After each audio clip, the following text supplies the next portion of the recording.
தயிர் ஆகிறது. தயிருக்கு துக்கம் கொடுத்தால் வெண்ணெய் ஆகிறது. வெண்ணெயை கொடுமை செய்தால் நெய் ஆகிறது. பாலை விட தயிர் உயர்ந்தது. தயிரை விட வெண்ணெய் உயர்ந்தது. வெண்ணெயை விட நெய் உயர்ந்தது. இதனுடைய அர்த்தம் என்னவென்றால், அடிக்கடி துக்கம் சங்கடங்கள் வந்தாலும் கூட எந்த மனிதனுடைய நிறம் மாறுவதில்லையோ சமூகத்தில் அவருடைய மதிப்பு அதிகரிக்கிறது. பால் ஒரு நாளைக்கு மட்டுமே பயன்படுத்த முடியும், பின் அது கெட்டு போய்விடும்.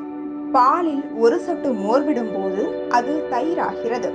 அது இன்னும் 2 நாட்களுக்கு இருக்கும். தயிரை கடையும் போது வெண்ணெய் வருகிறது. அது இன்னும் 3 நாட்களுக்கு இருக்கும். வெண்ணெயை கொதிக்க வைத்தால் நெய்யாகிறது. அது ஒருபோதும் வீணாவதில்லை. ஒரே நாளில் கெட்டு போகும் பாலுக்குள் ஒருபோதும் கெட்டு போகாத நெய் ஒளிந்திருக்கிறது. உங்கள் மனம் கூட அளவற்ற சக்திகளால் நிரம்பியுள்ளது.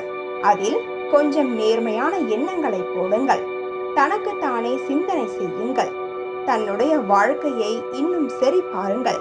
அப்பொழுது பாருங்கள், நீங்கள் ஒருபொழுதும் தோல்வியை காணாத பசுமையான மனிதனாக இருப்பீர்கள்.